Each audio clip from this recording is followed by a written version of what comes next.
the Superior Court is now in session. Judge George Spaulding presiding.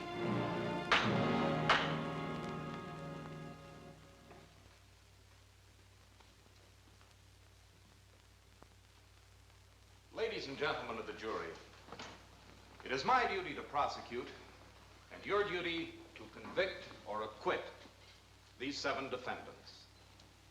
These 7 people are on trial either for murder or being accomplices to the act of murder.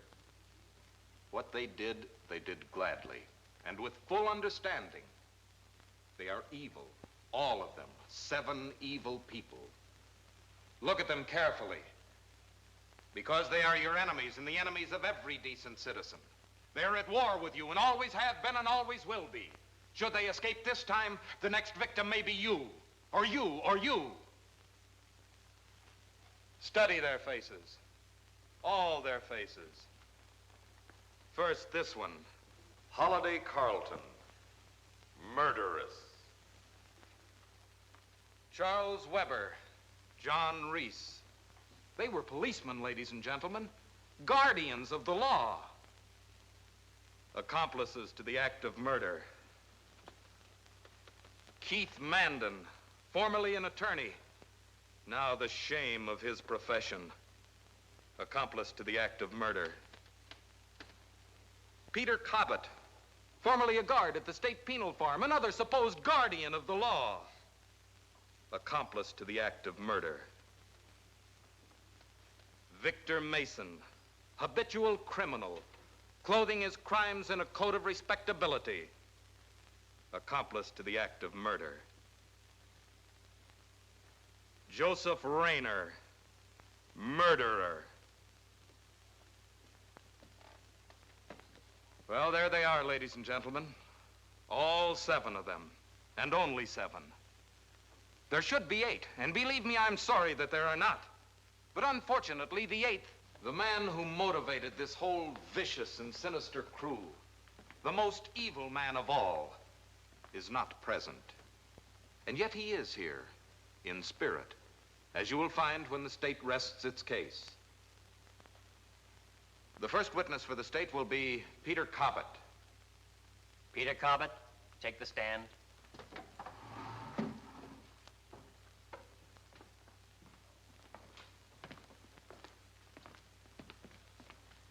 Raise your right hand. Do you solemnly swear to tell the truth, the whole truth, nothing but the truth, so help you God? I do. Take the stand. Your name is Peter Cobbett? Yes, sir. You were formerly a guard at the State Penal Farm. Yes, sir. Would you be willing to make a statement before this court? Yes, sir. Proceed. Well, sir, I guess this all began one morning about 4 months ago. Real early in the morning. At about 5 o'clock.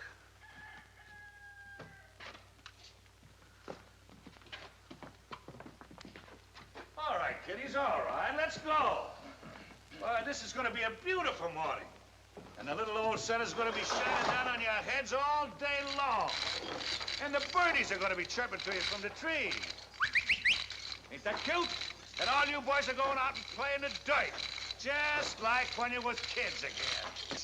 Come on, rise and shine. Well, you know it ain't everybody can be lucky enough to be out playing in that sun on a beautiful day like this. Yeah, that's the way. Everybody's gonna be crazy to get out in that beautiful sun and take a handful of them little old seeds and plant them in that little old earth. Oh, we'll make farmers out of you if it kills you. I saw in the paper the other day where some fella said there's too many stick-up men and not enough farmers. Don't worry about that. We'll take care of that for you.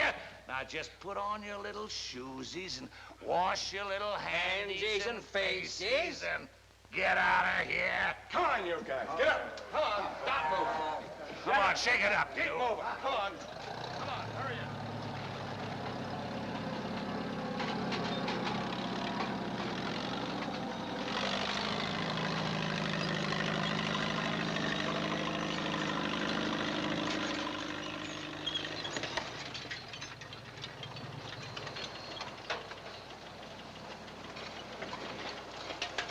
It's getting late.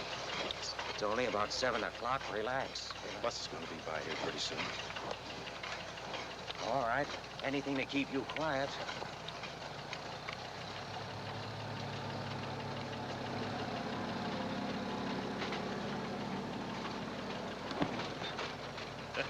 Hey, what's the matter with you? You hungry? You eating dirt? Boy, a man would think you didn't like the food you get around here. Well, I've got a fever. I'm burning up. Need a drink of water. Falling out. Second squad. Okay. Come on, come on. We'll get you a nice little drink. Over here.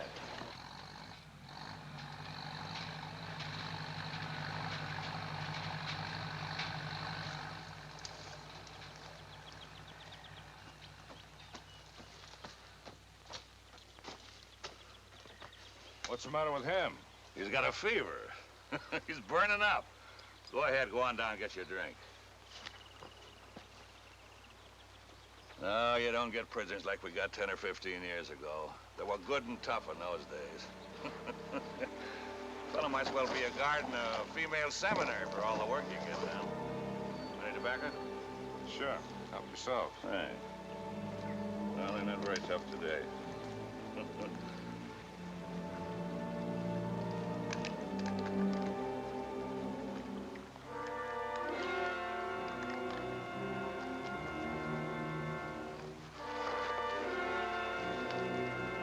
Come on, you. Hurry up. Thanks. All right, get moving now.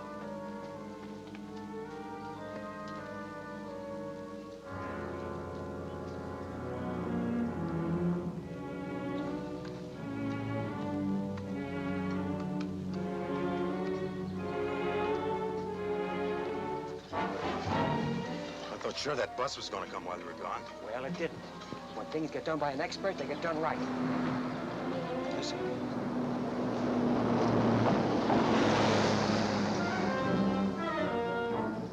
That's the bus, all right.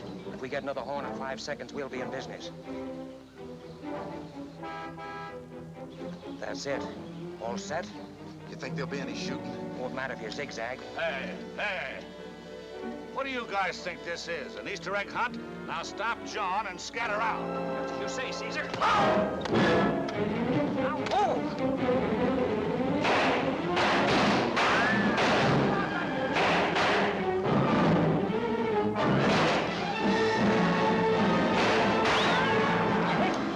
Come on! I can't.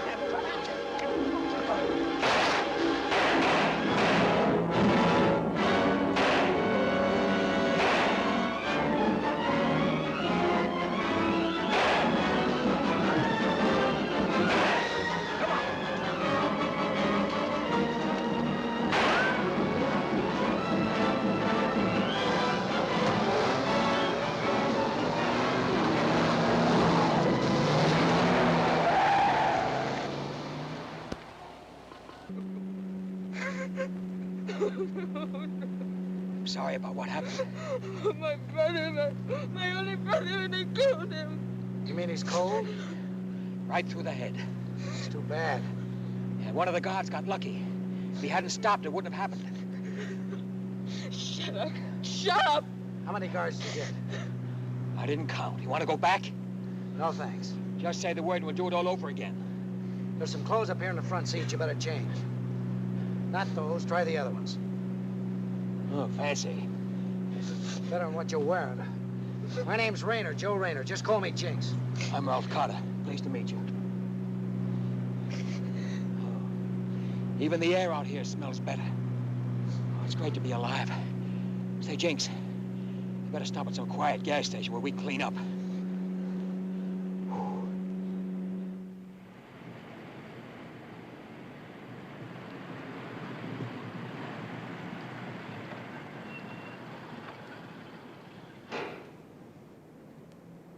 Right on time.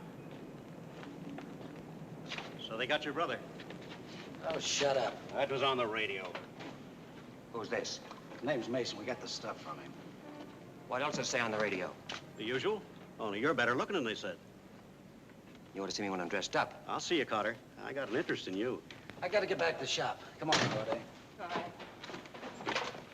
I'll be seeing you again, won't I? There's no need for you to see me again.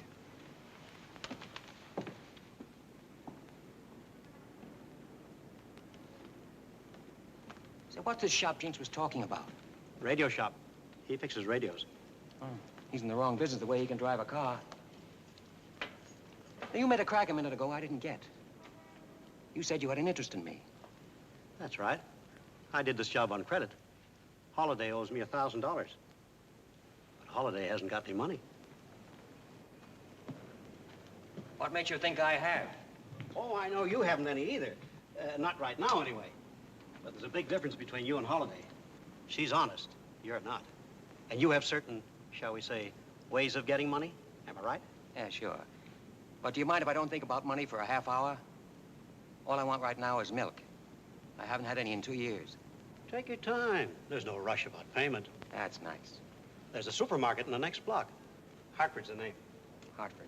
Uh-huh. Oh, that stuff of mine in the back seat. Better get rid of it. How do you want it handled? I'd like the police to find it across the state line. They will. Good.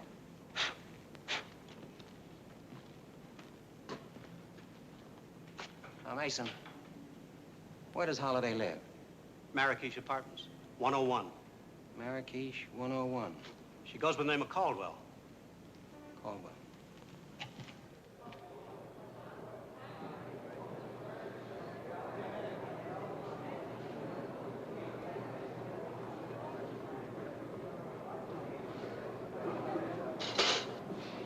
Well, I'm glad you got here. So am I. My truck broke down and put me behind schedule a half an hour. Morning, Joe. Good morning, Mr. Hartford. Sorry I'm late. That's okay. We're both late today.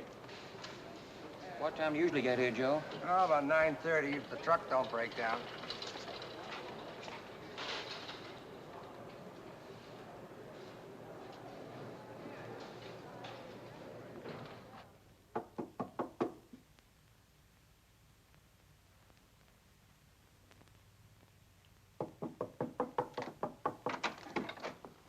What do you want? Lots of things. Well, you're not going to find them here. You'll be surprised what a man can find. Food, for instance. Will you please leave? Leave? Just got here.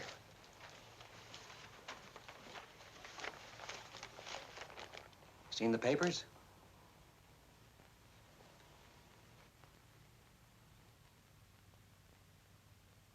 Yeah, I've seen the papers. And I don't want to talk about it. No, neither do I.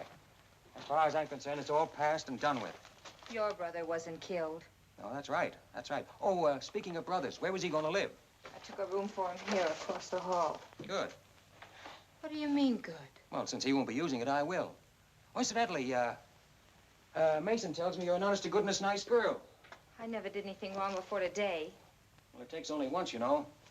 As it stands, the police would love to get their hands on whoever shot that guard.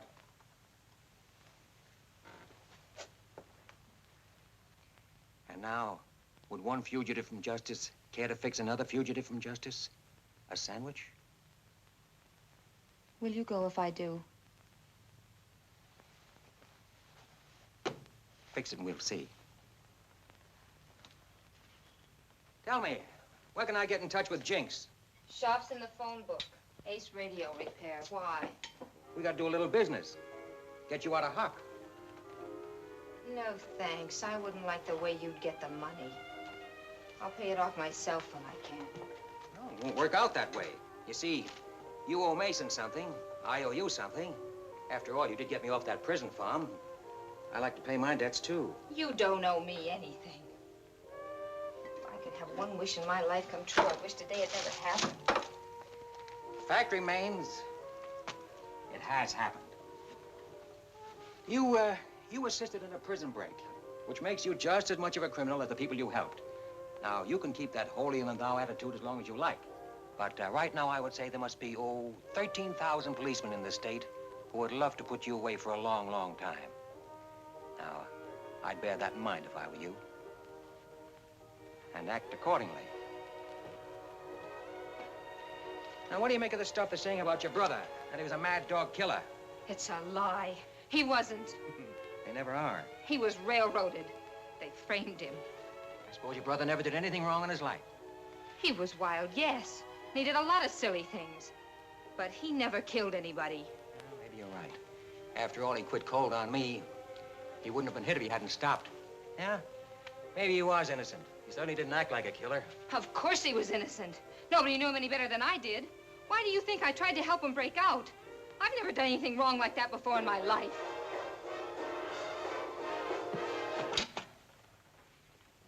I'll tell you why. Because he was going crazy up there. He knew he'd been framed, and he was just sitting there brooding about it month after month. If it had gone on much longer, he'd have ended up in an insane asylum. I couldn't stand to look into his face when I'd go up there and visit him.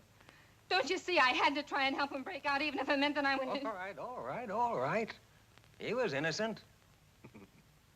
Innocent as a newborn babe. Go ahead, be jealous. Be jealous because you're a criminal and he wasn't. Jealous? Jealous of that popcorn thief? That yellow pup?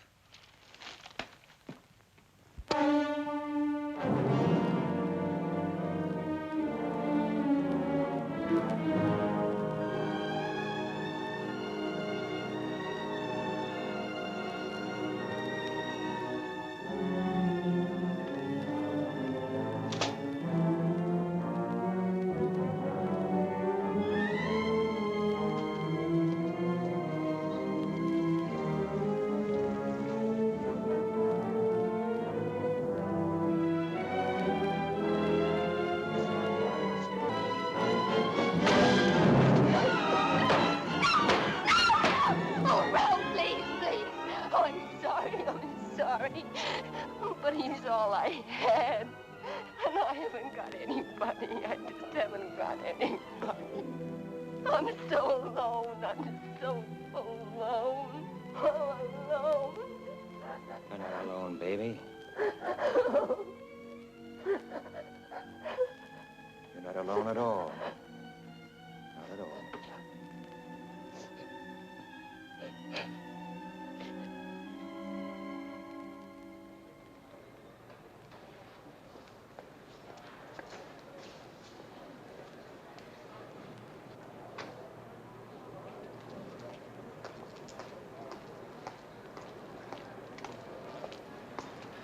Everything's fine outside.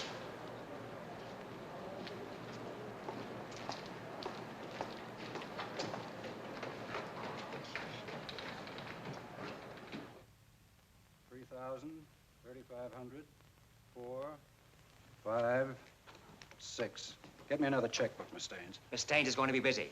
Stay away from the switchboard and lay on the floor. Now, clasp your hand behind the back of your neck. Look, we've got a good police force in this town. They'll get you before you even have a chance to spend it. Relax, Mr. Hartford. It's only money. Now, are you going to clasp your hand behind the back of your neck, or do I have to liquidate you? You think you're pretty cute, don't you?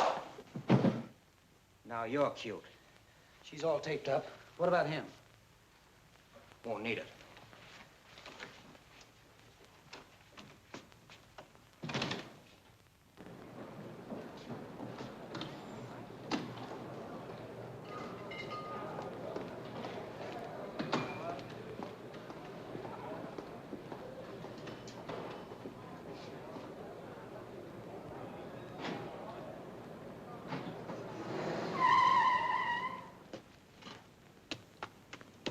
$6,142, not counting the checks. Where'd you get it? From a recently deceased maiden aunt. Hartford. Hartford. Right down the street. Why'd you tell me where you're going? Oh, I'm awfully sorry, old man. I would have been delighted to tell you, except for one little thing. It was none of your business.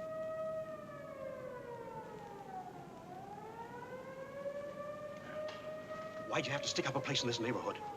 Oh, stop bleeding. The damage has been done. Now, 1/4 of 6142 is $15.35. $200 for the automatic, $17.35, plus the $1,000 that Holiday owes you, $27.35. As round a sum as you ever saw.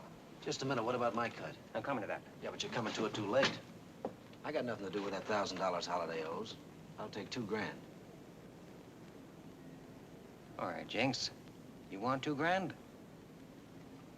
You get $2 grand. Do we have to stand here with all this money in plain sight and argue about it? Somebody might walk in here any minute. Let's go back in the battery room. I wouldn't want to be the man that walked in here. Then hurry up and split the stuff and get out. And don't ever come back. I don't want any part of you. If I'd known what I was getting into, why, you're stark staring nuts.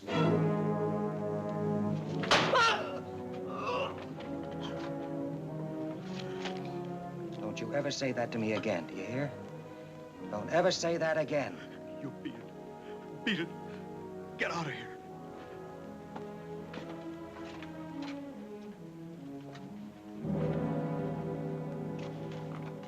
Oh, a trifling detail. I had a slug Hartford. Hit him a little hard.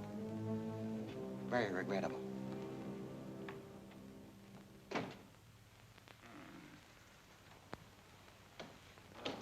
Surprised he's still alive. Reckon he is, too. What a way to start a morning.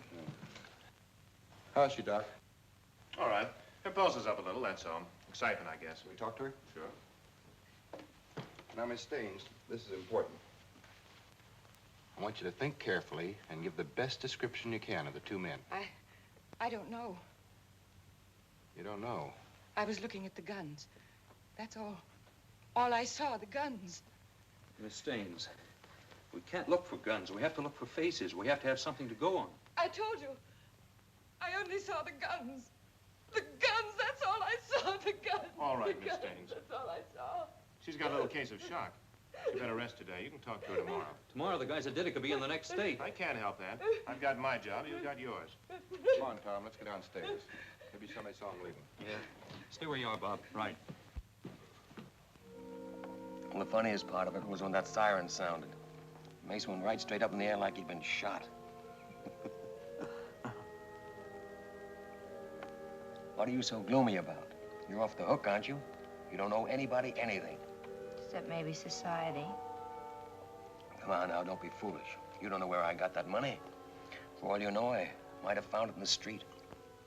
You're trying to get me in deeper and deeper, aren't you? Sweetheart, right now, you're in over your head.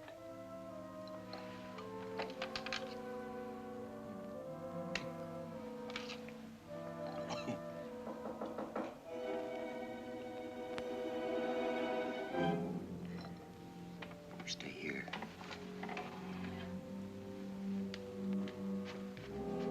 Who is it? It's Big Mason, Ralph. Let me in.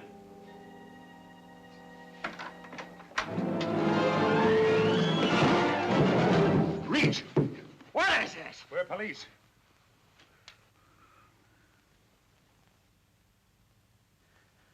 Why, you... Shut up. Beat it.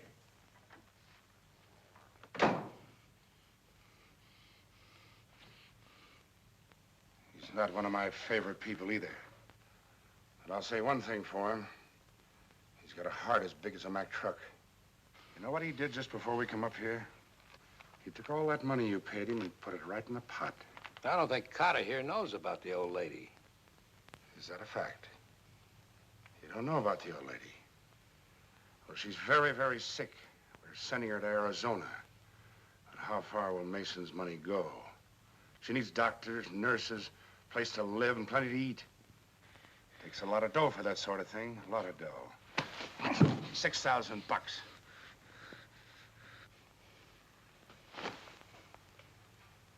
Guess we better get on downtown. Think we better put the cuffs on him, Reese? Nah, you ain't got nothing on him. You can put your hands down now. Sister, you better get your coat and hat on if we're going downtown. Come on, get your coat and hat. You stay here.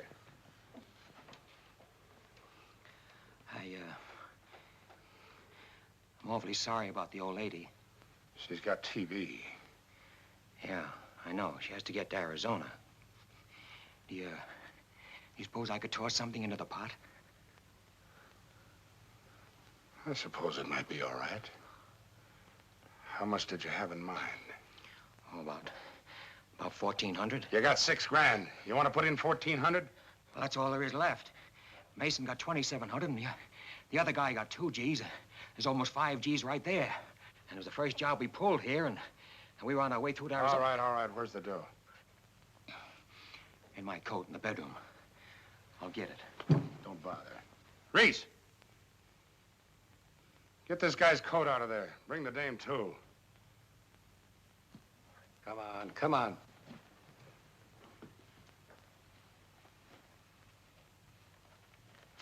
We'll need $100 to get out of town. The old lady wouldn't like that. She needs every cent. Now, listen, both of you. I want you to get out of town on separate buses. Separate buses, I said. And don't come back. Separate buses and don't come back. You got a good memory, little girl. Let's go. Oh, mister, please, could I have my automatic back?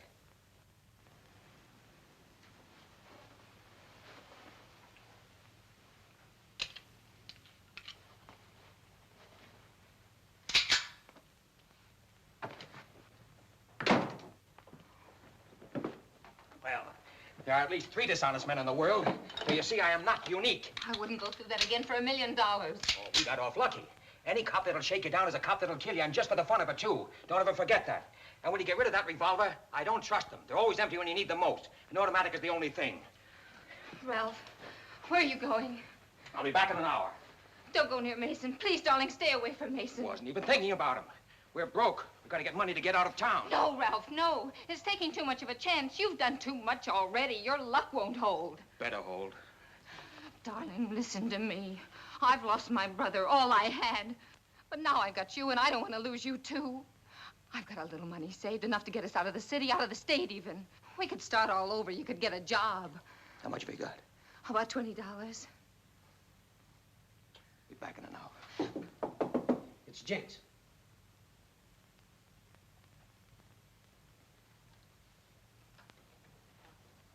Anybody with you? No. You don't have to say a word. I know exactly how you feel. They cleaned us, too. Well, they didn't clean me. I went out the back door of the shop and I saw him coming in. Well, you can trust the inspector. But he took everything you got. Inspector? That shakedown artist was an inspector? Yes, Inspector Weber. Well, cut yourself a piece of cake, Inspector. Cut yourself 2 pieces of cake. Do you mean to tell me you've still got the money? Yeah, sure. I got $2 grand right in my pocket. Oh, that's wonderful. Then we can all get started in some new city. Wait a minute. Let's not be hasty. I have an idea we can do some business with the inspector. Might be able to fix this. It might be we won't have to start running. That would be all right with you, wouldn't it? Yeah, sure, be fine. All right, then we stay. And I don't want any arguments. Now, what do we need? What do we need to make some recording in this place? No, Ralph, we've caused too much trouble already. What do we need? Well, we'd have to have a portable recording machine. We use that phonograph for the playback. We'll have to have some 10-inch acetates, some cutting needles, and a microphone with about 20 or 30 feet of cable. All right, get 'em. Get 'em, and give me your $2 grand. Give me your $2 grand. I might as well have given it to Weber. Oh, no. Weber would have spent it foolishly. I'm going to invest it for you. You fool, you fool. You crazy fool. You said yourself a cop that'll shake you down will kill you. You try and frame Weber, and you'll frame yourself right into the morgue. He's too smart for you. Oh, no. He stopped being smart when he took my money. He's still a big man, and he knows how to protect himself, especially against small-timers like you that try and put something over on him. Go get the stuff and start setting it up. I'll meet you back here. And, darling, by this time tomorrow, the word small-timer will have walked right out of your vocabulary. If we're still alive.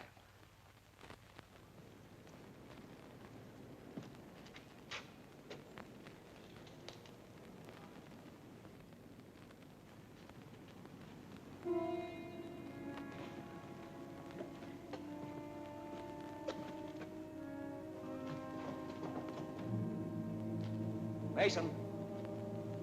Mason. What do you want? I want a car. I thought maybe you could drive me and Holiday out of town. Sorry I can't help you, Ralph, old pal. Very sorry. Nothing I'd like better than to drive you and the dame somewhere and have you put a bullet in my back. Oh, you've got me all wrong, Vic. I'm not sore. I'm not holding any grudge. I can pay $2,000. You didn't think I'd let the inspector claim me, did you? I don't care if you can pay $2 million. Get out of here. Vic, you mean you won't help me? I wouldn't cut you down if you were hanging. All right, Vic.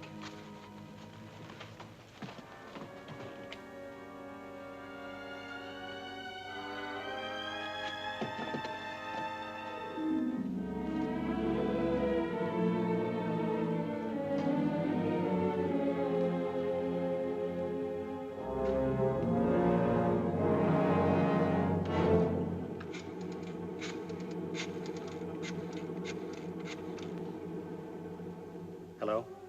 Let me speak to Inspector Weber. Vic Mason. Hello, Inspector. Ralph Carter was just in here.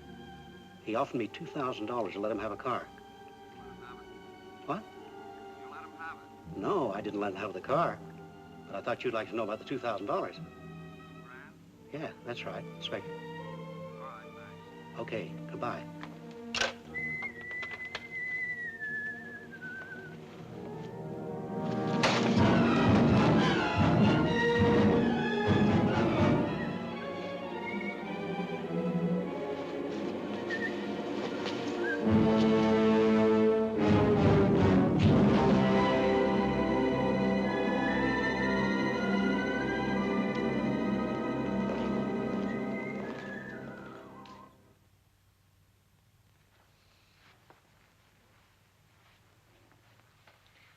James, how much longer are you going to take? Hurry up, hurry up. It's getting close. What's the matter? Big Brain starting to worry?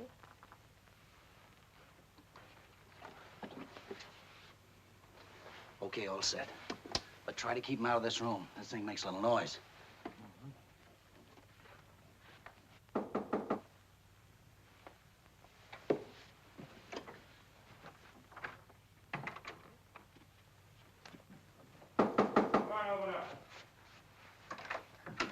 Oh, Inspector. Still here, huh? Well, I thought you'd be on your way by this time. Well, we're trying to get away, sir. Trying to locate a car.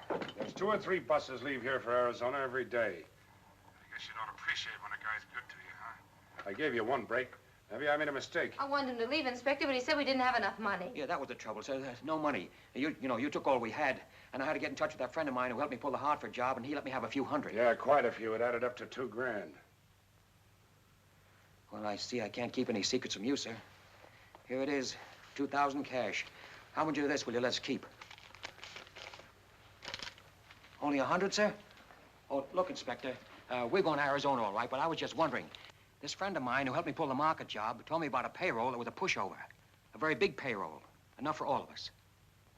How big a payroll? Well, 25 or 30 grand. I don't trust you. Well, there's no reason why you should, but if anything goes wrong, you know, you can always use that old stall about having been tipped off and grabbing us red-handed and all that. You're an inspector. You can get away with that.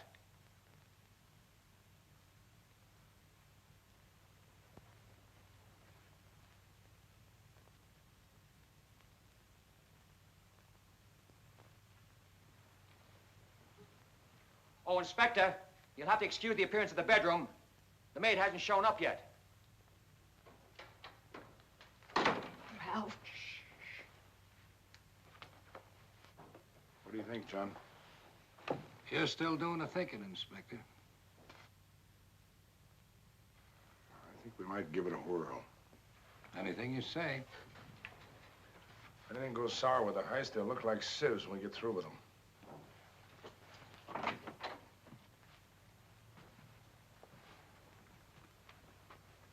Where's this payroll job? I don't know. My friend knows. Where's your friend now? Well, that I don't know either. But I think I know where I can get in touch with him. Do you think you can raise him by 3 o'clock tomorrow afternoon? Oh, yes, I'm sure of that. Well, after you've located him, call me at headquarters. If I'm not in, just say Mr. Baker called. I'll know what that means. Mr. Baker. All right, Inspector Weber. Mr. Baker. I'll remember.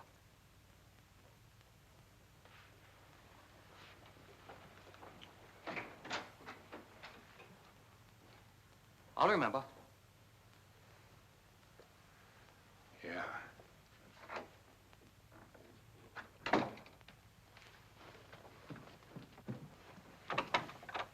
Did you get it? Yeah, I got it. And a slight case of heart failure. Let's hear it.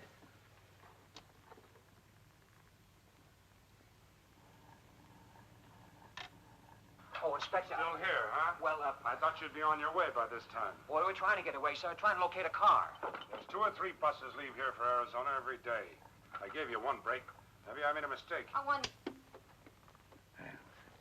Now, are you satisfied, dear? I'm satisfied you're going to get us all killed. There's my girl. I wouldn't be too sure. Jinx, where's a good lawyer? Where's my $100? You what? The $100 Weber gave you back. It's still mine. Oh, yeah, that's right. Well, you know, I told you I was going to invest your money for you. Well, this time the investment will take the form of a new suit. For who? For me. And now that that's over, we still need the name of a good lawyer to help us in this. Doc Green. Doc, he doesn't sound like a lawyer. He ain't. He ain't a doctor either. And I'll tell you something else he ain't. He ain't to be trusted. Why should he be different?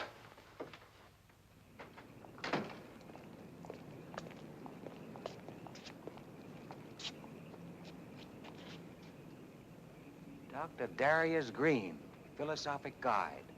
Organon Aristotle, Novum Organum Bacon, Tertium Organum Ouspensky. The key to cosmic consciousness, the spatial understanding of time. Do not be lost in the labyrinth of confused thought. You sure we've come to the right place? Oh, sure. Oh, I forgot to tell you, though. He's nuts, too. Aristotle, Bacon, and Ouspensky. Pretty fair parlay.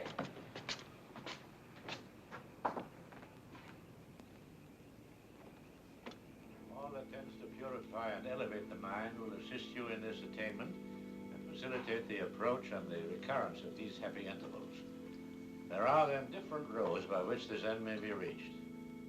The love of beauty which exalts the poet, that devotion to the one and that essence Why don't we of wait science outside? which makes the ambition of the philosopher. I like These it are here. the great highways conducting to the height above the actual and particular, where we stand in the immediate presence of the infinite, who shines out as from the depths of the soul. Such was one of Plotinus' letters to Flaccus, and I especially wanted you to hear it because it coincides with my own theory of knowledge. Shall we concentrate upon that perhaps a minute or two?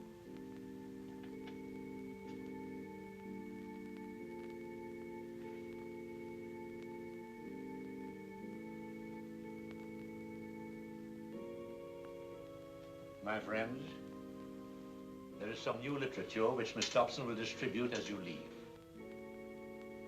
And now, my friends, I'm tired.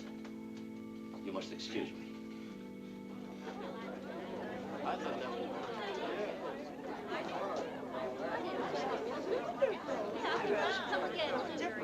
Yes. Coming back. Good night.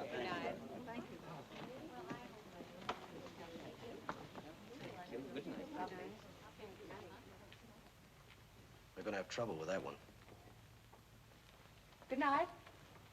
Good night. May I speak to Dr. Green for a moment, please? Oh, Dr. Green never gives personal interviews after a reading. He's usually much too tired. Well, unfortunately, this matter can't wait. It's much too vital. If it weren't, I wouldn't think of disturbing it. Yeah, he knows me. Just tell him. I'm sure it'll be all right.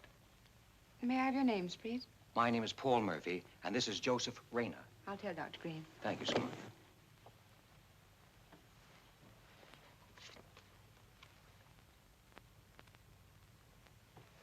Doctor, this is Paul Murphy and Joseph Rayner. How do you do, sir? What is it, gentlemen?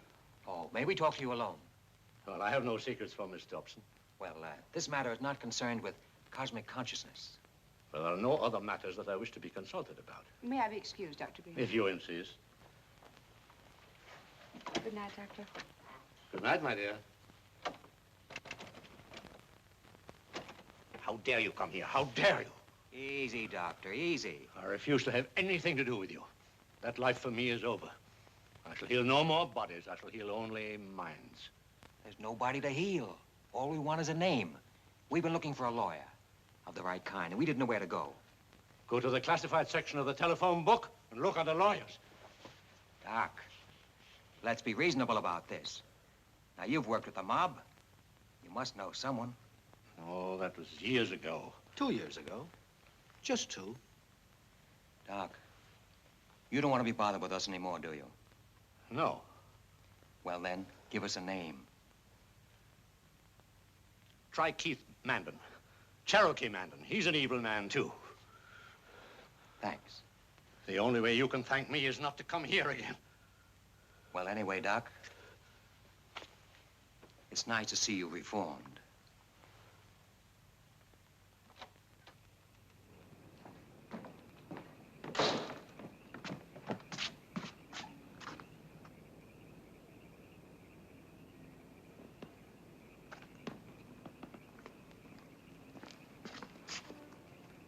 Dr. Dobson, I presume? Mr. Murphy, was your interview satisfactory? Oh, very. Now that I presume once, may I presume again? In what way? Well, we are badly in need of a phone booth. And we seem to be out of the range of phone booths, and I wonder if you would drop us at a drugstore. I'm afraid I don't know you, Mr. Murphy. Oh, forget Miss Dobson. I don't know you either. Get in.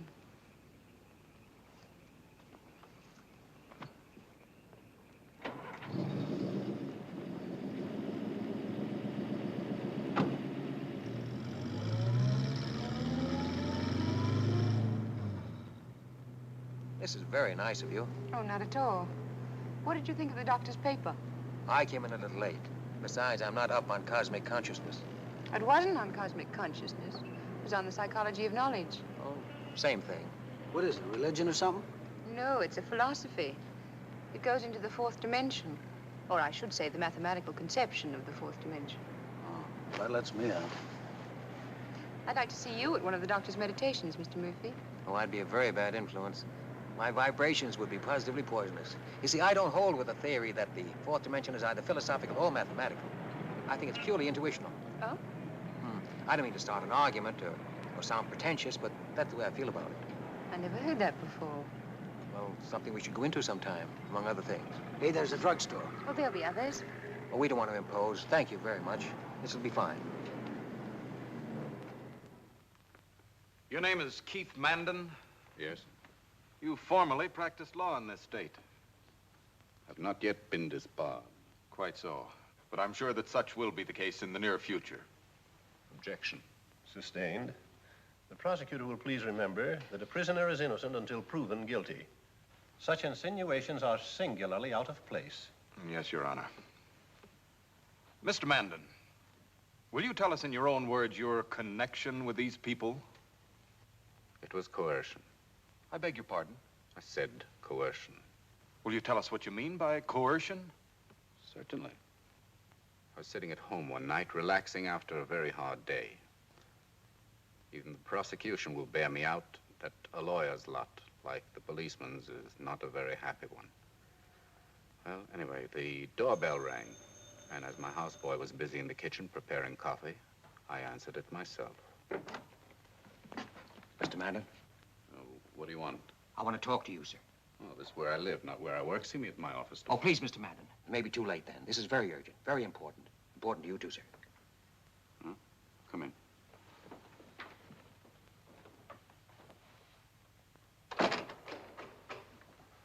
Well, I can't see what should be so important at this hour of the night. I need some advice, Mr. Mandan. People who come to see me generally do. Advice on something that's already happened or that's going to happen. Both. How much money have you got? Well, it's not how much money I have. It's how much I'm going to have. I don't deal in futures. But these futures are not gambles. That is, gambles in the usual sense. Do these futures include, by any chance, the breaking of the law? Uh-huh. Any man who breaks the law is a sucker. Does that include the police? Any policeman who breaks the law is twice a sucker. I know two who have. I got them nailed. One of them's an inspector. Suppose you know his name. Weber. Charlie Weber. Inspector of detectives. Toughest man in the department, and you've got him nailed. The rabbit nailing the wolf. Wait, stand behind us. Go back and tell him I didn't bite. Who? The lawyers who sent you. Tell them if they want me disbarred, why don't they file charges with the Bar Association?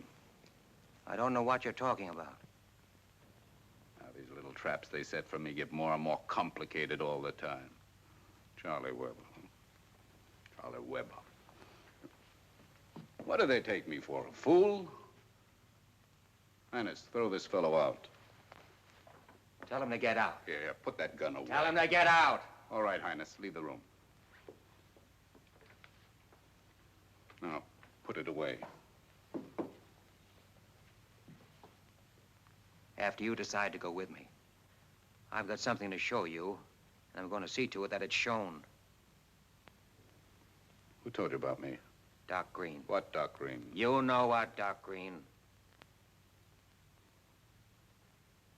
Highness! Highness! Get my clothes, Highness. I'm going out. Afternoon. Oh, yes, I'm sure of that. After you've located him, call me at headquarters.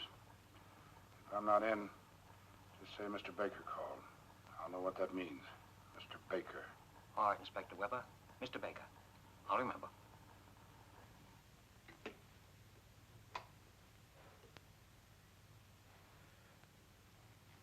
Are you convinced?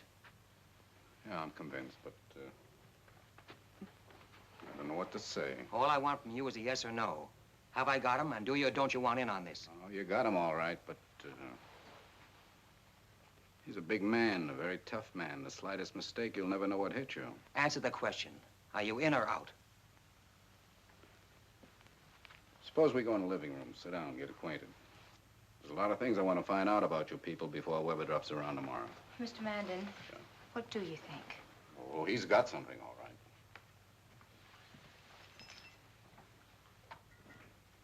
I guess he has at that.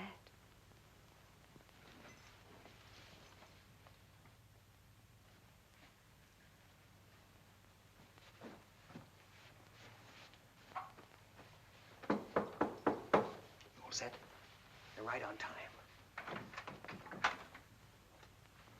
How are you this afternoon? Fine, just fine. I hear Vic Mason met with an accident. That's so. Kill him? Not quite. Pity. Is this your friend? Oh, yes, this is Jinx Rayner, Inspector Weber, Mr. Reese. Lieutenant Reese. I beg your pardon, Lieutenant Reese. Does he know what it's all about? Ask him. He understands English.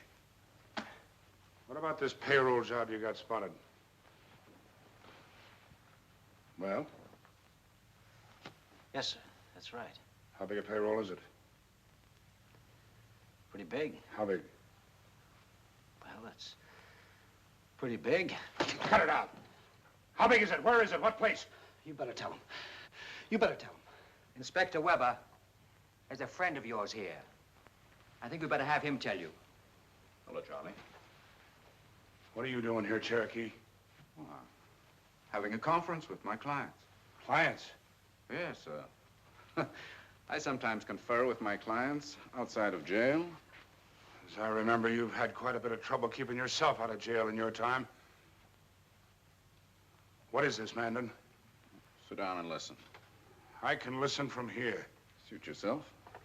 All right, Jinx, but not too loud. No sense in having the neighbors call the police. Oh, Inspector. Still here, huh? Well, I thought you'd be on your way by this time. Well, we're trying to get away, sir. Trying to locate a car. There's 2 or 3 buses leave here for Arizona every day. I guess you don't appreciate when a guy's good to you, huh? I gave you 1 break. Maybe I made a mistake. I wanted him to leave, Inspector, but he said we didn't have enough money. Yeah, that was the trouble, sir. There's no money. You know, you took all we had, and I had to get in touch with that friend of mine who helped me pull the Hartford job, and he let me have a few hundred. Yeah, quite a few. It added up to $2 grand. Well, I see I can't keep any secrets from you, sir. Here it is. Get your hands up! Get over there against that wall, all of you! No, don't do that, Inspector. You missed the best part. The best part's where you plan to heist the payroll. Shut up! Frisk him, Reese. We haven't got any guns. Where are they? In the bedroom. Where in the bedroom? Beats me. Cut that out, John! I don't want the coroner to find any bruises on these birds. I told you you'd go too far. I'm gonna hate myself in the morning for this. Pulling that trigger, Charlie, will be just like putting a bullet through your own head. Now, you ought to know that there's more than a single copy of that record. Or do you suppose we got you here just to slaughter us? No, no. We got you here, Charlie, to tell you you've just been signed by our ball club. And just to make sure you do play ball, we send copies of that record to some very reliable friends. Now, if they don't hear from us within the hour, if we can't tell them that everything's fine, those records are going to be played for the mayor, Charlie, for the district attorney, and of course for the chief of police. Why don't you stop being childish when all we want from you is a little cooperation? And my $3,400. I guess I better get this attended to. Go into the bathroom and get yourself a towel before we have to start buying carpets for this place. May I look at that, please? You almost broke my arm with that. You know that, don't you? Well, look, Carter, I didn't. Now, you feel any better?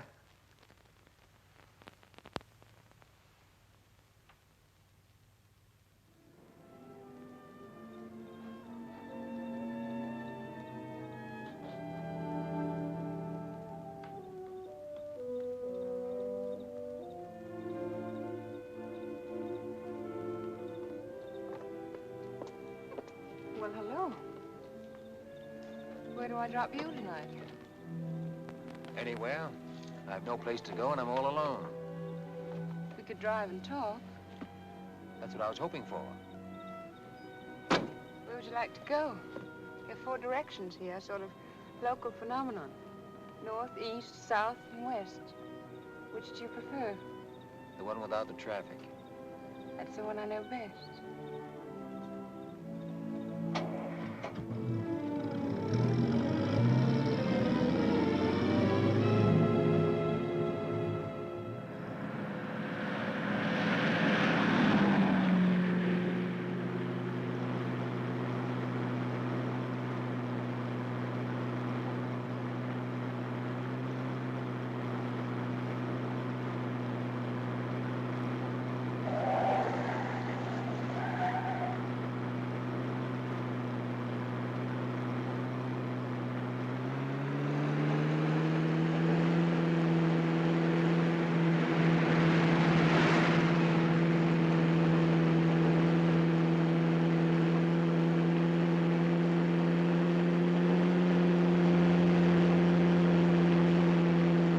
Why don't you take it out of second?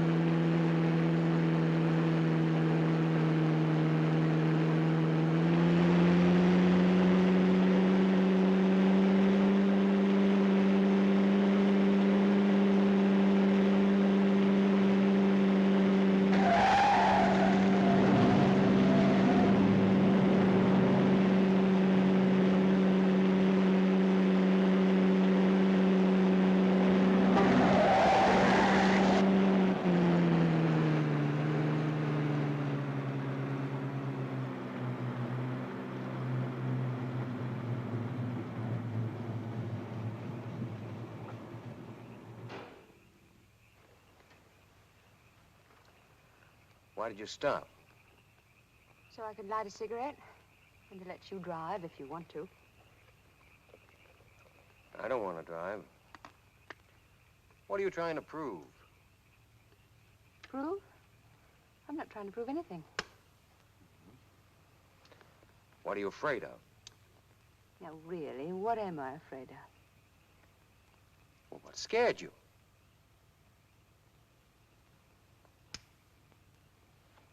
You? Don't look at me like that.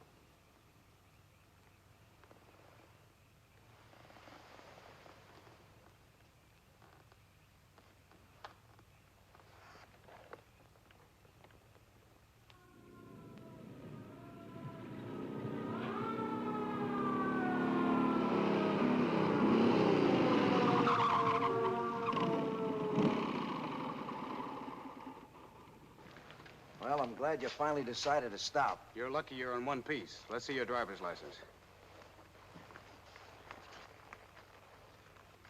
Is your name Margaret Dobson?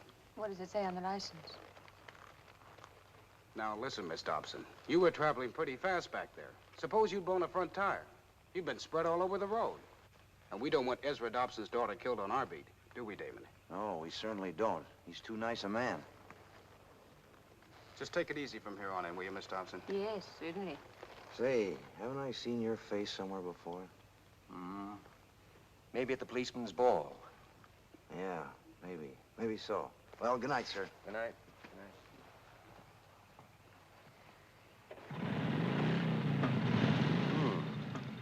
Next time I come out with you, I'm going to bring along an extra set of nerves. Who is your father? Police commissioner or something? No. Please don't worry about it. Who are you? I said don't worry about it. All right, I won't. Now, let's see. Where were we when we were so rudely interrupted? Don't you remember? Mm-hmm. Seems I do.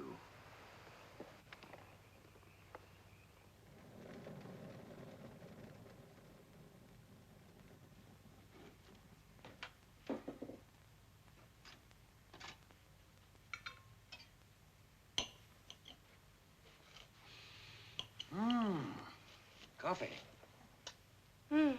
Perfume. Did you have a good time last night? Yeah, I went to a movie. First movie I'd seen in 3 years. Some movie. I hear she has a foreign car. See? Foreign car? What are you talking about? Woman you and Jinx met the other night. Hasn't she got a foreign car? I don't know what kind of car she has. I don't even know her name or where she lives. I wouldn't know how to find her even if I wanted to. Finding her shouldn't be difficult for a bright boy like you. Not for a mastermind like you. Well, well, you finally made that discovery. Took you a little while, but you finally made it. That's fine. Would you like some coffee? Hmm? Would you like some coffee? Love it. I like mine in a cup. No cream? How about some sugar? Oh. No cigar.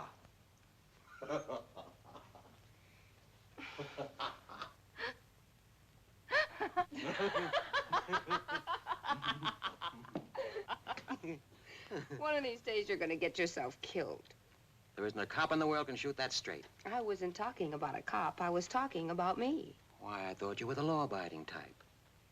I guess I'm just whatever you make me. But I'm very jealous. I'll put up with a lot from you, but not another woman. I still don't know what you're talking about. I can barely handle you.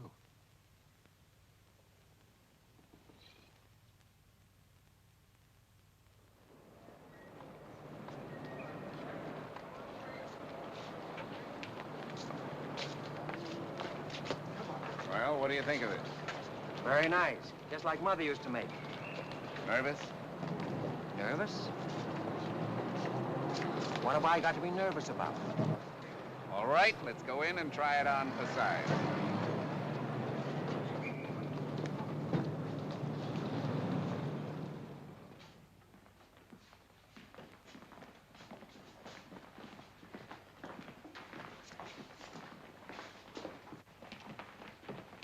Incidentally, Paul, what happened to that other copy of the record?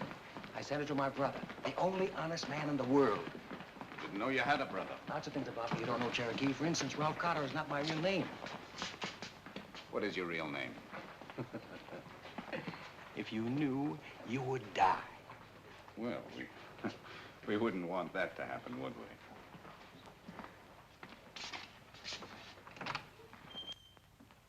Well, what do you know? Cherokee Mandan.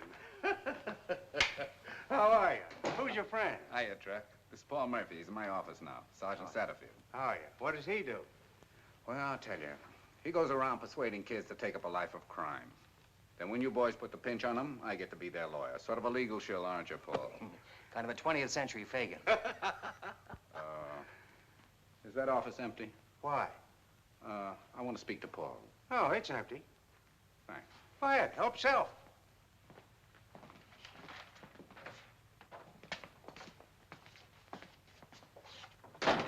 Give it to me. What? It's you must be crazy bringing a heater into this lion's den. What if one of these coppers should Well, spot I'd rather go around without my ears and go around without that. Take it easy. I'll get your permit to carry it. Oh, just like that. Just like that. You ever kill anybody with this?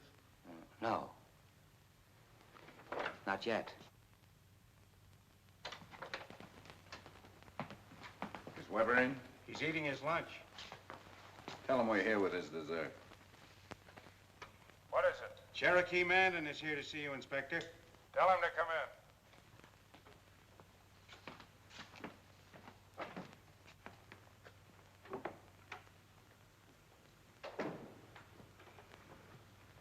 What do you want? The card come?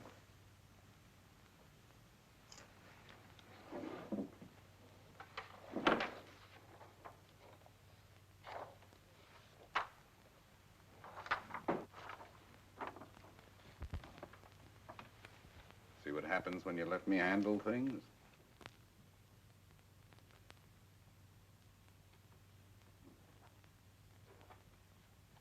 Cherokee, you are a wizard. I take my hat off to you. How'd you ever get it here? Paul, I took the liberty of suggesting to Inspector Weber here that we forget all about that $3,400 you mentioned and that he get you this card instead. Now, shall we conclude the ritual? Inspector, I thank you very, very much. I really appreciate this. Don't mention it. Oh, how's your hand? Not infected, I hope. My hand is all right. Well, you know, those phonograph needles can pick up an awful lot of dirt. Yes? The chief wants to see you, Inspector, right away. Thank you.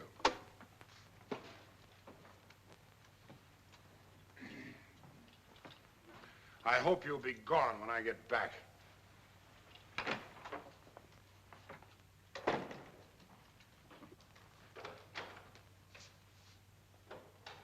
Morning, Sam. How's the poker game going? What poker game? The one in the Detective Bureau? Well, you know there's no poker game in the Detective Bureau, Sam. What's eating you? I'm still asking the questions, Charlie. What have you got on the Hartford robbery? Well, nothing so far.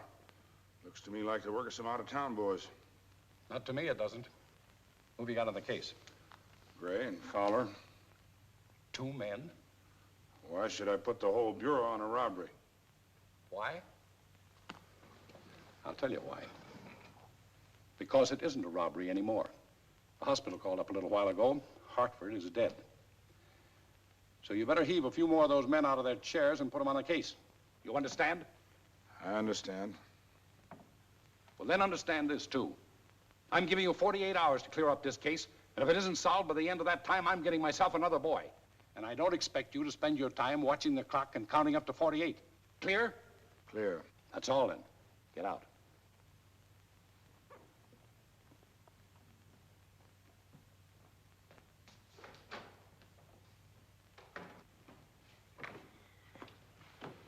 You still here? Well, we didn't want to leave without saying goodbye. That's not why you stayed. No, as a matter of fact, it isn't. Charlie, we want a gun permit made out in the name of Paul Murphy. Who's Paul Murphy? I'm Paul Murphy. I thought it would help if we changed his name. It's very thoughtful of you. You know I can't issue a gun permit. Well, the chief of police can issue a gun permit.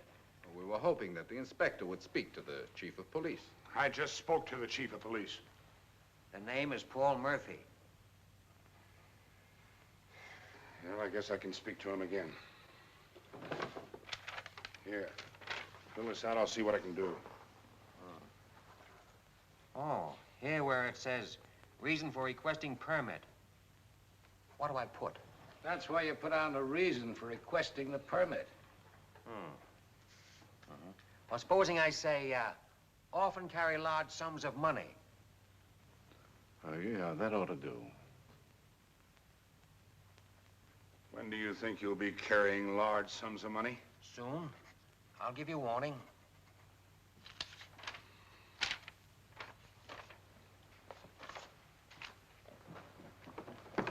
Listen here, Mandan.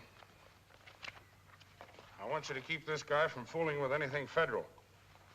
Banks and things like that will bring in government agents before you can bat an eye. Don't worry. I'm talking to you, Mandan. Yes, yes. The minute you pick out something, you let me know before you make a move. And I might as well tell you, Cotter. Murphy. All right, Murphy. The chief just gave me 48 hours to get you, dead or alive. preferably dead. Well, thank the chief for me. Tell him I'm sorry to have taken up his time. Goodbye, Charlie.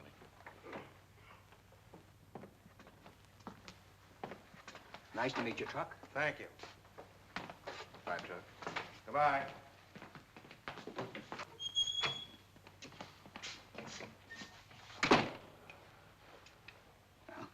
Now, how do you feel? Oh, fine. I feel fine. You oughta. You've just been born again. That makes it official. You know, every time somebody gets born, they slap him on the back. Cherokee, I salute you as the one who has proven himself worthy to share my frenetic genius. From now on, you shall manage all my affairs as you deem fit and proper. You should have been a lawyer. Why? I have a lawyer. And now, can that lawyer tell me what Ezra Dobson's title is? Oh, he has many titles. Ex-mayor, ex-governor, ex-U.S. senator. No, that isn't what I mean. I mean, what's his title now? Right now, he's president of Watco Steel, worth $30 million as the crow flies. Is that what you want to know? That is exactly what I wanted to know. Why? Oh, he has a very, very lovely daughter. And that will be all of that. She's poison. Come here. The one man who can ruin every plan we've made is Dobson. He's the most powerful figure of the entire state. If you get mixed up with her, you're bound to get mixed up with him, and that we can't afford. Believe me, Paul, the day Dobson walks into this picture, I walk out. And the future looks awfully good. We're getting things pretty well set up now. Don't tear them down before they're built.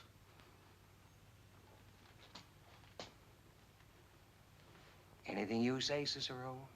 Anything you say. Going down?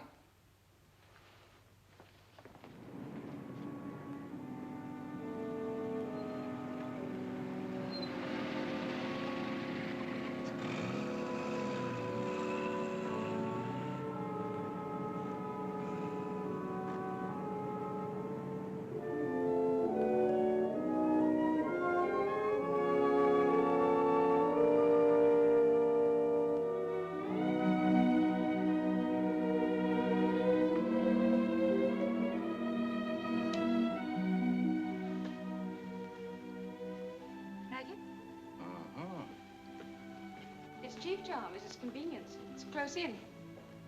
Actually, I live on Willow Creek Drive. Yes, I know. I saw it on your car registration. Nice, nice, very nice. Miss Dobson, your father called. Thank you, Julia. Is there ice in the bar? Yes, Miss Dobson. He said, would you please call him as soon as you came in? Very well, Julia. That'll be all for tonight. Yes, Miss Dobson. Would you like a drink? Yes, your Julia said there's ice in the bar. Let's find it. Yes. Let's find it. After you kiss me.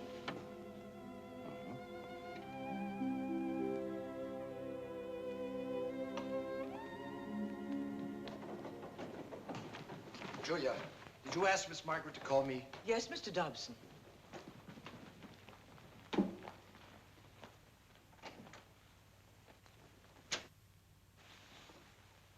So this is the reason you didn't call me. Take this man out of here. No, Father, no. You heard me. Father, you can't. Paul is my husband. Husband? You mean you're married? Married? When? Tonight. We were going to tell you about it at breakfast. The certificate's over there in my bag.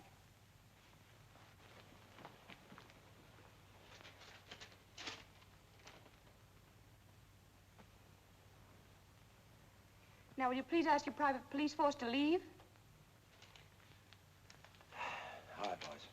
Really, Father, you make things so awkward sometimes. I'm sure Paul must be wondering what kind of family he's married into. It was impulsive and insane, but nothing you can do will change anything. Who else knows about this? The clerk and the justice who married us. Did they know who you were? I don't know. I don't think so. Do you know who he is? Well, he's my husband. That's not what I mean. Who is he? Where does he come from? Well, he'll tell you himself. I want to hear it from you. I don't know. He hasn't lived here very long. But I have an idea he won't live here much longer. But I do know that I love him, and that's all that matters to me. What do you know about love? Have you ever been in love before? Or have you reached the point where any Tom, Dick, and Harry with a glib tongue can have you fainting in 5 minutes? Father. You even went across the state line to do it. Why? Because in this state you have to wait 3 days. No, that's not the reason. The reason is you were afraid someone at City Hall would have tipped the papers off that you'd taken out a license. And you knew that when I heard about it, I'd have cracked down on you like a ton of bricks. Young man, I've brought my daughter up as well as any girl in this country. And I'm not going to permit her to be swept off her feet by any ragged stranger. Right now, I don't know anything about you. But believe me, within 24 hours, I will. Everything. Father, this is very embarrassing to Paul. Couldn't we talk about it in the morning? Yes, we most certainly will talk about it in the morning. As a matter of fact, I insist on it. And we'll talk about an annulment, too. In the meantime, will you do me the small favor of not saying anything about this until after we have talked? Yes, Father. I never thought I'd have a fool for a daughter. I guess I didn't handle that very well. What do you mean? He was mad. Any two-headed child could see that. No, you don't understand.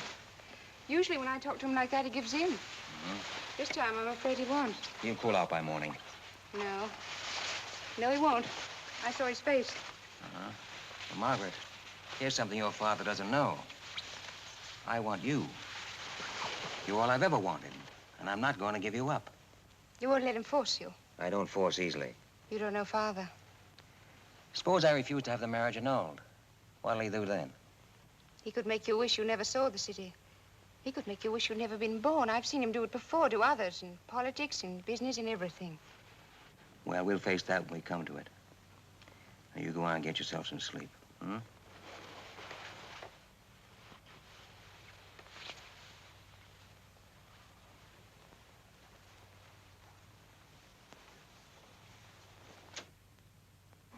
Good night, darling. Good night, darling.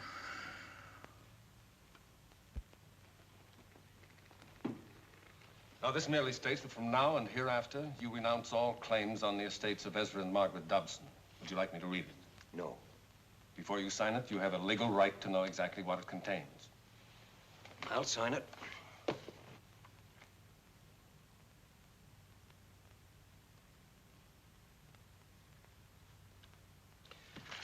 Is that all I have to sign? Yes.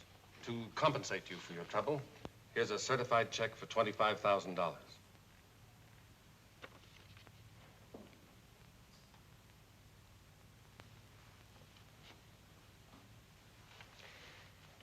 I don't want that money, Mr. Dobson. I regret this whole affair just as much as you do and as much as Margaret does. It was thoughtless and childish of both of us. And for my part, I'm sorry. And I'm sure Margaret is, too. Good day, sir. Goodbye, Margaret. The marriage certificate.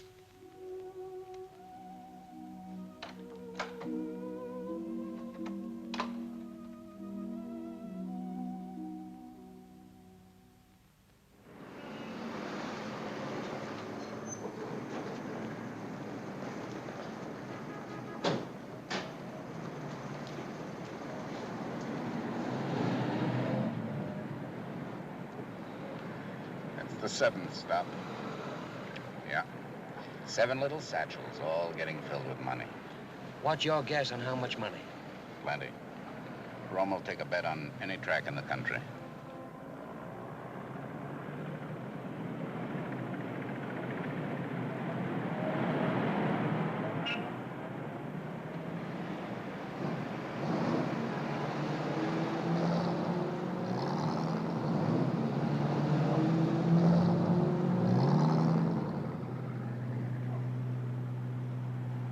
Tailing for 2 hours already. Keep this up much longer, they're essentially get wise to us. Oh, they've been doing this so long, they've gotten fat, cocky, and careless. We couldn't tip them off if we sat in the roof of their car. Yeah, Romo's got the bookie business cornered. There's probably $25,000 or more in those satchels.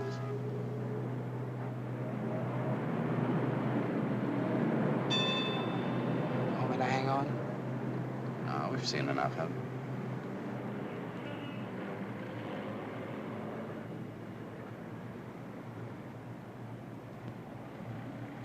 There's our gimmick. Why don't we use it? You mean you're gonna steal a squad car? Let's go see Weber.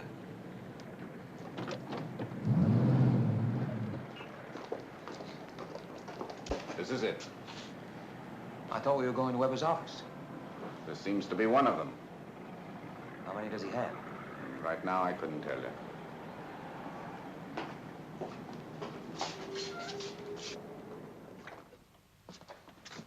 Charlie? I hope this didn't put you out too much. No, you didn't put us out. Sit down. Sit down, Jinx. Now, Cherokee, what is this big idea of yours that you can't tell me about on the telephone? Before telling you, Charlie, I want you to know that we haven't gone off half-cocked on this. It's dangerous, but we can handle it. If the inspector will cooperate. What is it, a heist? Yeah. Who? Romer's collectors. Romer's collectors? What made you pick them? They carry a lot of money. Well, look, you try anything like that and you're going to get this whole town shot up. You might just as well forget about it right now. There will not be any shooting as such. I guarantee it. How are you going to do it? Hypnotize them? With your help, yes. What kind of help? Policeman's uniform. Oh, this is a very funny boy. Yeah, he's a comic. Listen here, Cherokee. This may come as a surprise to you, but I've got a deal with Romer. What's going to happen when his collectors tell him they've been stuck up by cops? Who do you think he's going to come to? Why, he won't be satisfied till I put every cop on the force in to show up for him. There may be some excuse for this guy not using his head. There's no excuse for you not using yours. Inspector, his collectors won't be around to tell him anything. 3 guys disappearing all of a sudden must leave some kind of an echo. An echo is not evidence. They will just disappear. And Romer will think they've blown with his dough. Would you mind telling me where you plan to stash 3 bodies and a car? We'll find a place. Say, I know of an abandoned quarry out on the old Holt Turnpike. It's full of water and 100 Shut feet up! deep. Thanks, Lieutenant. Look, I know what Romer's daily take is. He pays me off on a basis of it. It's 20 grand, and 3 men for 20 grand is a little bit too much. As long as you're going to prorate this, don't leave out the car they'll be in. That has to disappear, too. And a shiny new car is worth more than all the 3 mugs put together. What kind of a job do you think we came up here to tell you about? A neighborhood drugstore, a gas station, or snatching some old woman's purse? Well, that's more in your line. A swell-headed hood talking about or killing people and everything else. Swell-headed hood, am I? That was where you made your original mistake thinking that. That's how you got caught in the ringer. What do Romer's men mean to me? I don't worry about them any more than you do shaking down a guy and then shooting him in the back to keep him from singing. Listen, you, all of you. Stop acting stupid. Your boss sees you. You're a hero. Get this maniac out of here, Cherokee, or else talk some sense into him. All right. All right. Let's go, Ralph. Paul. All right, come on, Paul. Wait a minute. You may come out, Joseph. Gentlemen, why don't you and I try to get along? Hating my guts shouldn't make you act like this. It'll do for the time being. Well, be that as it may, let's talk sense. I don't want to jeopardize your deal with Romer, Inspector, believe me. But this job is proposed on the basis of a complete and perfect disappearance. And all we want from you is a policeman's uniform. And for that, you get 1/3 of the take. 1/3? That's right, 1/3. Somebody will find them sometime. They'll find something. Charlie, if there were the slightest chance of that happening, we wouldn't pull it. That's fair enough, isn't it? Maybe. Maybe it is. That's fair enough. Goodbye, Charlie. What's the matter with you? Maybe it's that uniform. What's wrong with it? It's a good fit. I just don't feel right sitting there beside it. Is that all that's worrying you? Which way you going?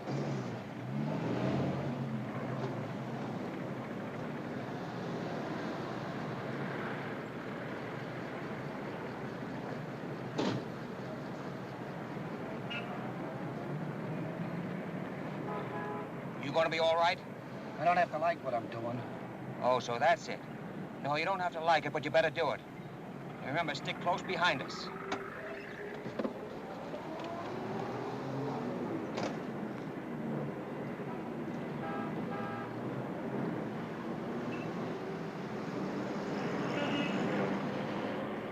Parking in a loading zone is a traffic violation.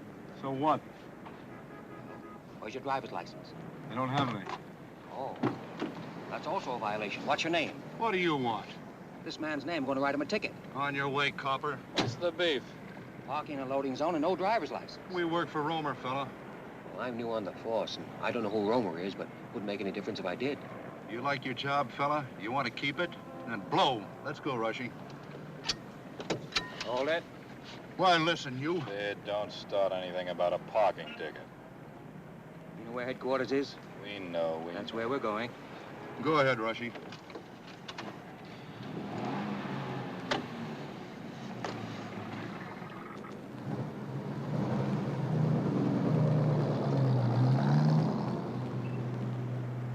Take your job too serious.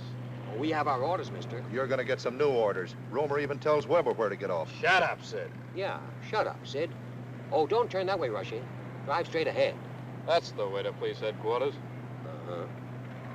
Gee, what is this anyway? It's a picnic. We're going on a picnic. It's a heist! Clasp your hands behind your neck. That's a good boy. Romer will get you for this, Junior. Mm-hmm. You still think you know the way to police headquarters, Rushy? Yeah. Oh, no, you don't. They moved away out in the country, out on the old Holt Turnpike. Now, you just keep driving straight ahead, and I'll show you where it is when we get there.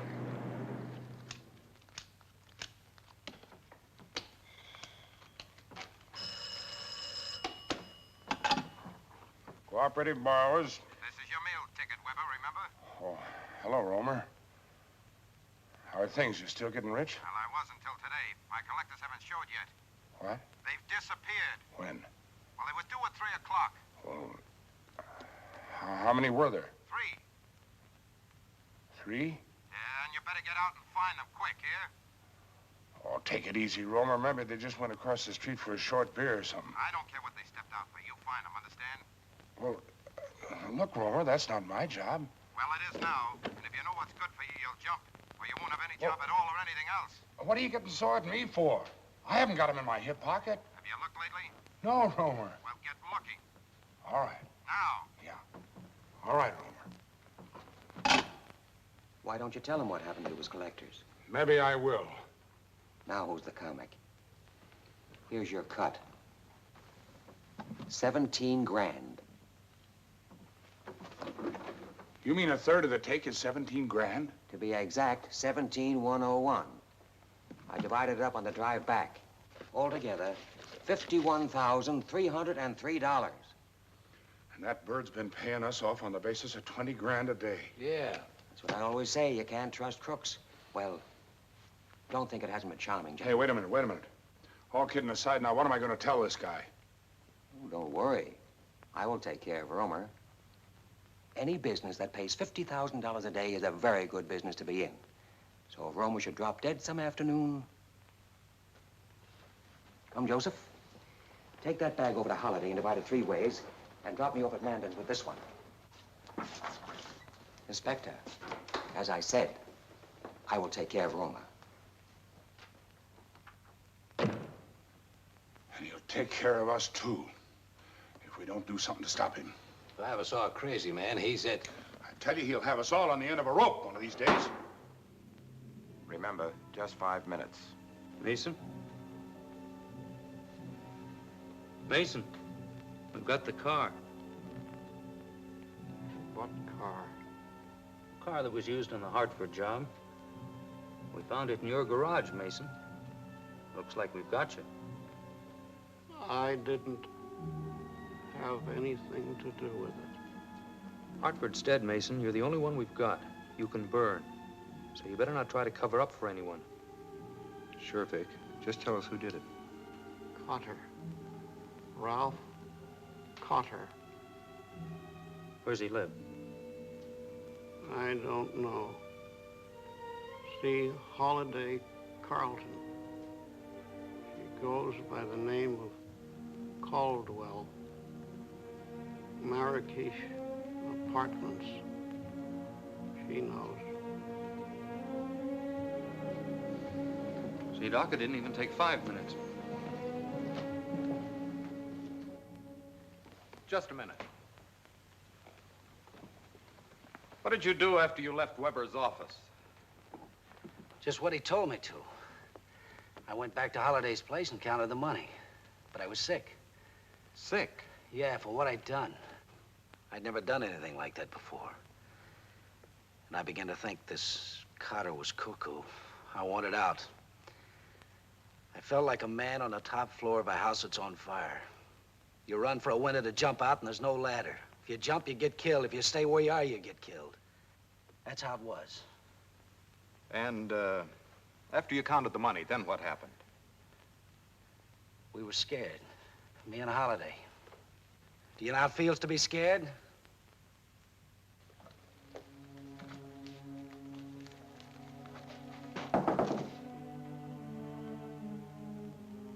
Yes? Oh. What's that? Champagne. The traditional victory drink. I never saw a bottle that big. Ah, it's a Jeroboam. They come even bigger. There's the Methuselah, there's the Belshazzar, the Nebuchadnezzar, and this is ice, and this is goblets, and that is money. Does it still add up the same, Mr. Rockefeller? Not quite. I took my $2,000 you gave Weber off the top. Oh, what was your rush? You'd have gotten it. I want to make sure I'm not working with you anymore. No? No, it ain't safe. A guy's got to draw the line someplace. Well, suit yourself. How about you? You didn't need to get special glasses. We got glasses in the kitchen. I asked, how do you feel? You know how I feel about you. I'm not gonna leave you, honey. Well, neither is Jinx, only he doesn't know it yet. No? Just watch. Jinx, I was just thinking about those 3 dead men in the quarry. If they had a fourth, they could play some bridge. You play bridge, Jinx?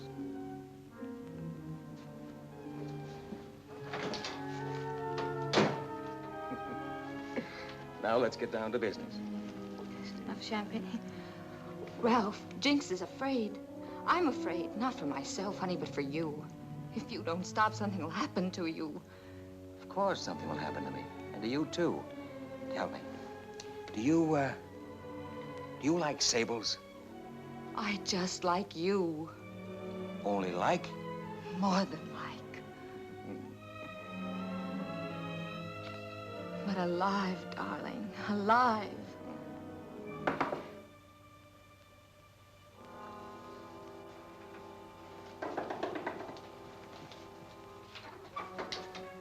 Well, well, if it isn't the richest lawyer in town as of 5 o'clock this afternoon. Sit down, we're about to pop a cork. I want to talk to you. Well, go ahead, talk. Outside. Talk to him here. I haven't got any secrets from Holiday. I wouldn't make book on that. Outside. Well. Be back in a minute. Don't let that get warm. All right. Now, what is it? Carter, you're in a jam. A 14-carat solid gold jam. And if you'll keep your vanity off the sidewalk for a minute, I'll be glad to tell you why. All right, but make it fast. I've got a girl and a Jeroboam of champagne waiting. Another girl and her father just paid me a visit. The name is Dobson. Oh, is that all? I thought something went wrong with the heist this afternoon. No, this is 10,000 times worse. Look, we can handle Weber. We can handle Reese. But Dobson, nobody handles Dobson. I warned you the minute he walked into the picture. I was walking out. Yeah, but now you can't. That's right, I can't. But I can protect myself, even if it means throwing you to the wolves. And believe me, after the way you behaved in this matter, nothing would give me greater pleasure. Cherokee, they have no claim on me. None at all. You married his daughter. The marriage was annulled. Annulled. And that lets me out. No, it doesn't. Dobson started digging. And he found me. Before he would let me go, he made me promise I'd produce you within the hour, and you're going. You've got 20 minutes before he lets his dogs loose, and if he does, you will be alone when they call. Now, Mr. Brilliant, get yourself out of this one.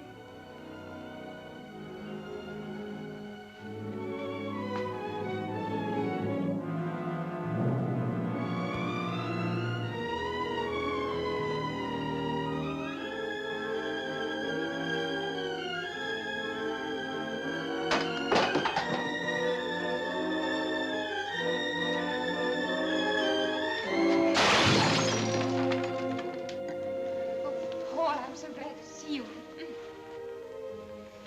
Rushing, would you tell Father that Mr. Murphy's in the tap room with me? Darling, I was nearly frantic. Don't ever vanish like that again. I didn't vanish. I was around. Yes, but not around me. I can't tell you how much I missed you. You wouldn't believe me if I told you.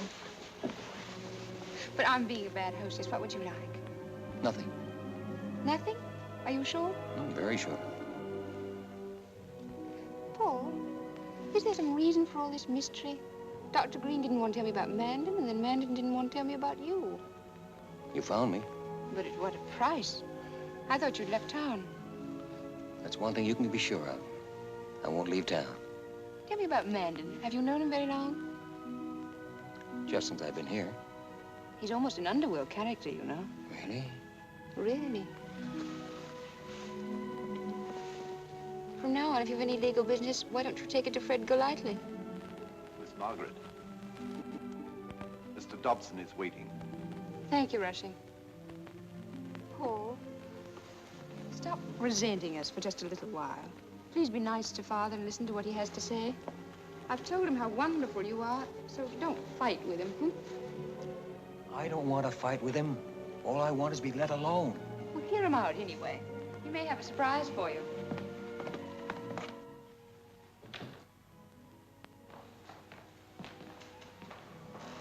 Well, we meet again.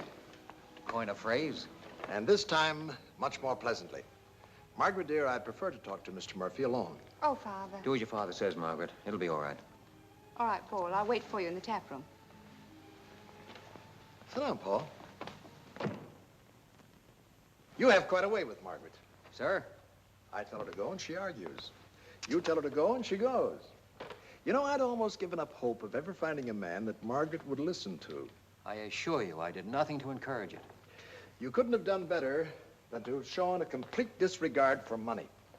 Good tactics. Very good. Obvious tactics to use on the daughter of a man as rich as you are. Unfortunately, I don't seem to be able to convince you that you have nothing I want. Now, look here, Paul. All the men Margaret's had anything to do with wanted only the responsibility of her money, not the responsibility of the woman. That made them subservient. And you can't do that with Margaret. The minute she dominates you, you're through. She's got to have a man she respects. She's young. She'll find one. She has. You. But you don't know anything about me. I'm a total stranger to you. I might be a thief. I might be a convict. I might even be a murderer. Paul, if you are any of those things, I'll find it out eventually. But when a drowning man reaches for a piece of driftwood, he doesn't mind getting splinters in his hands. And may I point out that a personal relationship with me might have certain advantages to an ambitious man. Oh, that I'm sure. Just how high does your disregard for money go? Because the man who accepts Margaret will also have to accept the management of her estate. Her estate? Yes. And though this may come as a surprise to you, Margaret's fortune is greater than mine. It was her grandmother's money. It's been in trust for years in the hands of some very talented bankers. Mr. Dobson.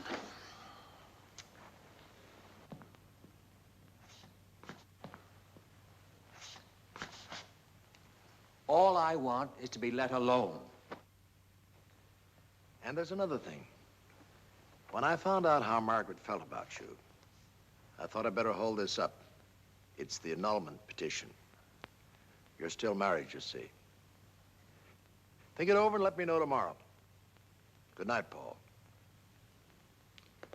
Good night, sir.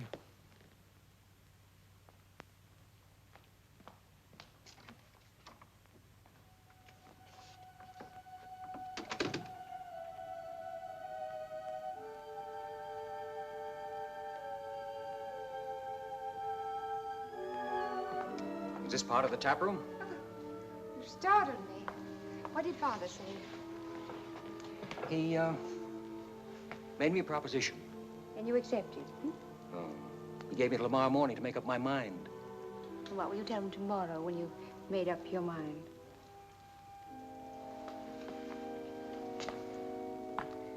Probably that I accept. Oh, darling.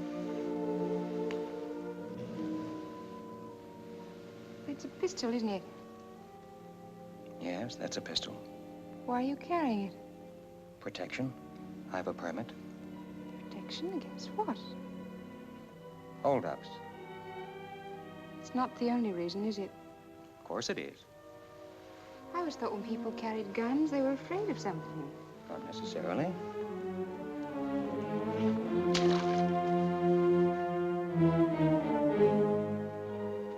You shouldn't have done that.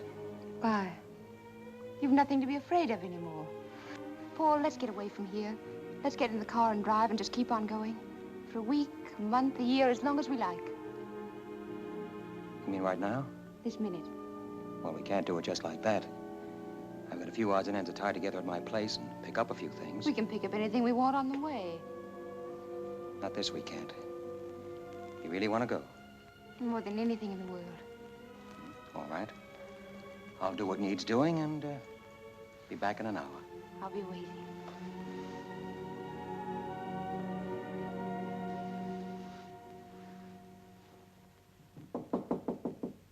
Yeah? Paul. Just a minute.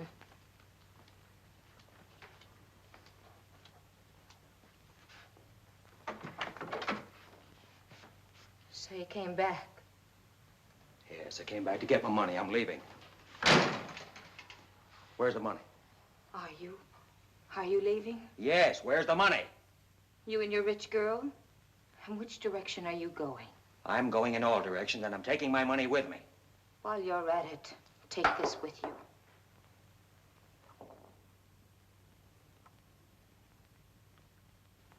What is it? A bullet. I know it's a bullet. It's got my brother's brains on it. They dug it out of his head before they buried him. What are you talking about? Cobbett. Cobbett! Tell him. I brought the bullet down myself. It came from the gun you had when you made the break. It was the only .38 that was fired.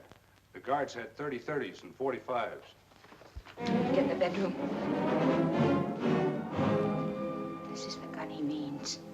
The one you told me to get rid of. The one you killed my brother with. Now, look, Holiday. You've got a wonderful setup here. You and Mandan and Jinx. I'm leaving it all to you. You can have it. I don't want it. I just want this next minute with you. But you don't know how this thing is rigged. I sent a copy of that record to my brother. He hasn't played it yet, but if he doesn't hear from me once a week, he will. If he plays it, he'll know what to do. First they'll pick up Weber, then they'll pick up the rest of you. Then you'll all fall down. Do you think I care now? If there's anything wrong with me, you did it. You made me go along with you. You changed me. You made me just the same as you are. And you've got nobody to blame but yourself. Holiday, this other girl. That's part of it, too. Oh, but you've got it all wrong. You don't know the whole story. I was going to surprise you. I was just over talking to her father. Her father wants me to handle all the money for her. You realize what that can mean? You started here with a lie, and you're going to end here with a lie. That's Dobson's chauffeur. He drove me over here. They want me to spend the night at the house and sign the papers in the morning. Let him in. The room's too full as it is. No, Holiday, don't do anything you'll be sorry for. Tomorrow, everything will be different. We'll be rich. All I've got to do is say yes to Dobson tomorrow. One little word, and we'll have millions. You only said one true thing in your life. And that's when you said you were going away tonight. And you are. 3 miles out of town and 6 feet down. All alone. With nobody to lie to. And you can kiss tomorrow goodbye. But now, Holiday, listen. You shouldn't have killed my brother.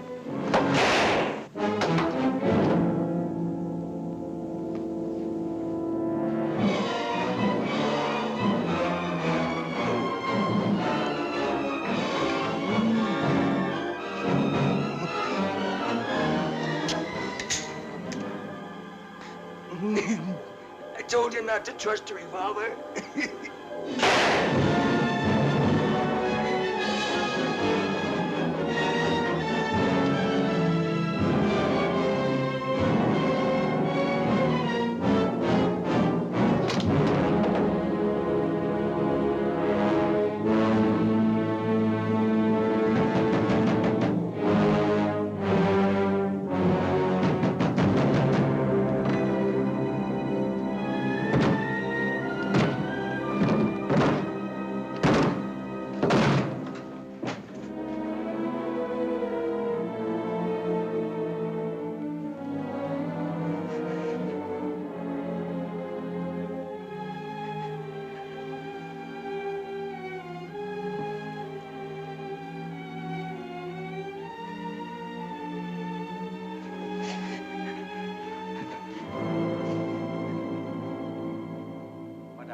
think I know where I can get in touch with him.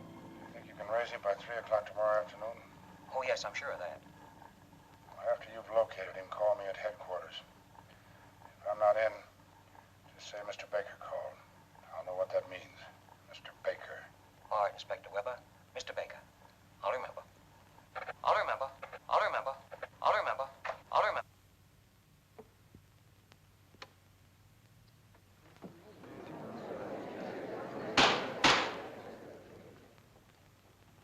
Do you recognize that as your brother's voice? I do. There's no doubt in your mind. None whatsoever. The state rests.